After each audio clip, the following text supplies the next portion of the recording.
नमस्कार मु रश्मि रश्मि किचन को आपण मन को स्वागत जनाउछि। तो फ्रेंड्स आज आमे वेजिटेबल पलाव बनेबा। मु सेहिथि पय किछि सामग्री नेछि। वर्तमान देखंतु एठी मु बासमती चावल नेछि। ताकू भल्ला भाबरे धोई आधा घंटा बतुरई देथिली। देखंतु पूरा सफा पानी अछि। एई परि भाबरे नीट एंड क्लीन मु 4-5 थर धोइछि एवं धोइले हमर बहुत खिला खिला हेथाय पलावटी। चलतु आमे बर्तमान या भल भाव गोटे स्टेनर साहाय्य छाणी दबा चावल को जपरी पानी अलग हो प्रेसर कुकर रे पलौ तैयारी करिबा। तो बर्तमान देखंतु मो प्रेसर कुकर टी ताती जाईछि। मो एठी किछि रिफाइन तेल नउछि 2-3 चम्मच।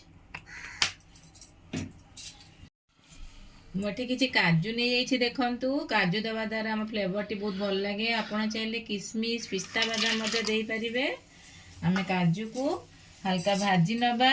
प्यार करी भाजीबे, बहुत जल्दी काजू गरम हो जाए थाए। मु काजू को बाहर कर देछि। वर्तमान आमे पनीर को भाजीबा। आमे पनीर को हल्का फ्राई करिबा, बेसी फ्राई करिबा नहीं, नले रबर टाइप रो पनीर लागि थाए। दुईटी को मु फाड़ कर दे देछि। आपण माने खाउथिले बेसी राग देबे नले अवॉइड करिवे। वर्तमान हमर एठी सबु लाल कलर हे सारिछि। मथे अदा रसुण को किछि छेची की रखिथिली ताकू दे देबी। अदा रसुण मध्ये हल्का गोल्डन ब्राउन कलर हे सारिछि। वर्तमान हम एथरे मु बड़ साइज रो दुईटी पियाज काटी रखिथिली ताकू ऐड कर दबा। अल्प मटर हमें ऐड कर दबा।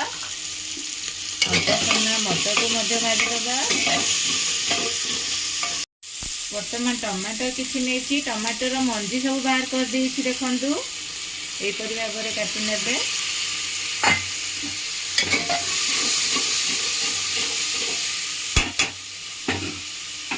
वर्तमान मुझे काटी रखी किसी फूलकोबी, किसी गाजर, किसी आलू चोपा छड़े, किसी बीन्स। आपण चाहिए एठी मशरूम मध्य नहीं पारिबे। पनीर जगह रे मशरूम मध्य ऐड करि पारिबे। मशरूम को मध्य हल्का फ्राई करने बे आपण जदि ऐड करिवे। एवं माने वर्तमान काटी रखिथिबा सब पनीपरिबा को चलंतु हल्का फ्राई करनबा। परिबा एवं चावल को देखी आपण केते परिमाण रे परिबा नैचंदी चावल नैचंदी ता अनुसार लूण ऐड करिवे। मु एठी स्वाद अनुसार लूण मोर ऐड करूची। एवं स्वाद को बैलेंस रखिया पई मु एठी 1 चम्मच मु चीनी दउची। पलौटी भल टेस्ट लागि थाए। तो फ्रेंड्स देखंतु आमे वेजिटेबल सब जति भाजी देथिले केते सुंदर कलर आसी बास्ना मध्ये होची। एथिरो कलर मध्य चेंज हो आम परिवार। वर्तमान हम ये छाणी रखि चावल को ऐड कर दबा।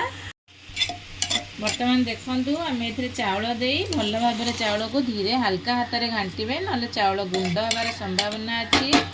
आम अल्प समय चावल को गोटे थर भाजी दबा। तापर आम पानी ऐड कर दबा। ये मुझे गिना रे 3 गिना चावल नहीं। देखंतु मु से हिसाब रे आम आगरू चावल रे पानी दे आम चावल को बतुरई देथिले। परिवा को मध्य हल्का फ्राई कर देछंती। तेणु करी हमको बेसी पानी दरकार पड़िबनी। मु जो हिसाब गिना रे चावल नेथिली मु सेई जगह रे ही पानी सेतकी परिमाण रे नेबी। एथिरे भाजी रखिथिबा अल्प किछि पनीर एवं काजू को ऐड कर दबा। एवं गार्निशिंग पे किछि रखिबा। चलतु आम पानी दे दबा। वर्तमान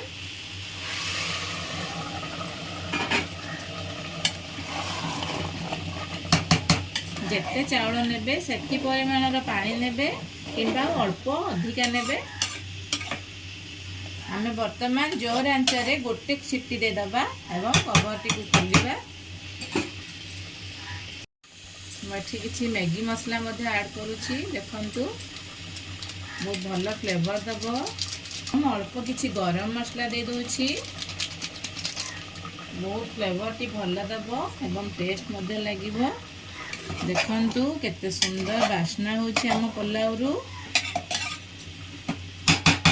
देखो बर्तमान आम कभर देदबा गोटे जोर आंचरे गोटे सीटी दबा सीटी को बाहर करदबा।